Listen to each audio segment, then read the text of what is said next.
Specialistët e refuzuan për 2 vjet. Bashkia tentoi t'i hapte rrugë me PDV dhe më pas shembi pjesë të monumentit. Miratimi i hotelit 14.75 metra shkel kriteret e VKM-s numër 771 dhe krijon precedent për zhdukjen e gjithë zonës muzeale. Hoteli 14.75 metra në Gjuadol nuk lindi në fund të korrikut 2026. Projekti përfaqëson fazën e fundit të një historie që ka nisur të paktën 2 vjet më parë, kur strukturat e specializuara të trashëgimisë kulturore u ndërshtuan ndryshimin e volumit, lartësisë dhe arkitekturës së objekteve ekzistuese. Refuzimet nuk e mbyllën projektin. Ato ndryshuan rrugën që ndoqën institucionet dhe zhvilluesi.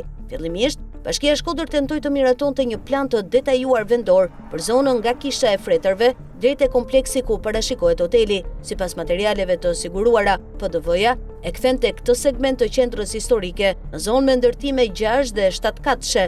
Një grup qytetarësh dhe përfaqësuesish të shoqërisë civile kundërshtoi planin dhe e detyroi bashkinë të tërhiqej. Pas dështimit të PDV-s, objekti vazhdoi të degradohej. Persona ende të paidentifikuar publikisht ndërhyn pjesë në ndërtesë, ndërsa institucionet që duhet ta mbronin nuk ndaluan dëmtimin. Ky veprim krijoi kushtet që rënoja të paraqitej më vonë si objekt pa mundësi restaurimi. Bashkia e Shkodër ndërhyri më pas, duke shembur pjesë të çatisë dhe të mureve me argumentin se ndërtesa rrezikonte jetën e kalimtarëve. Por bashkia nuk kishte detyrë ta kthente rrezikun në shembje. Ajo duhej të njoftonte strukturat e trashëgimisë, të siguronte perimetrin dhe të kërkonte konsolidimin e objektit. Ndërhyrja e saj e përkeqësoi gjendjen dhe i dha projektit të ri një justifikim shtesë për rindërtimin.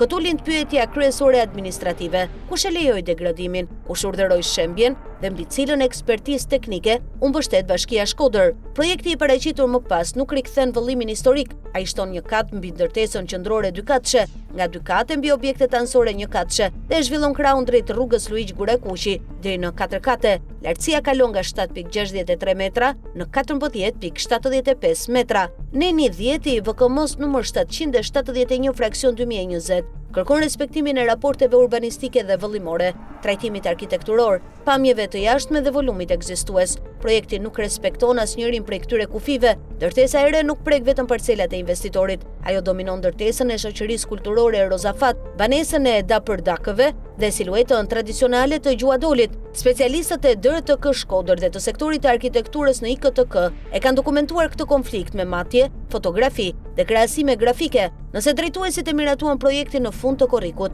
ata duhet të shpjegojnë se cilën dispozitë zbatuan dhe cilin argument teknik përdorën për të rrëzuar specialistët e institucioneve të tyre. Miratimi krijon rrezikun më të madh për qendrën historike. Çdo pronar mund ta përdorë këtë vendim si precedent. E lë objektin të degradohet, kërkon ndërhyrjen e bashkisë, ruan një pjesë të fasadës dhe ndërton disa kate pas saj. Në këtë mënyrë, institucionet nuk e shkatrojnë Gjuadolin me ndërtime pa leje, ato e shkatrojnë me vendime, firma dhe leje.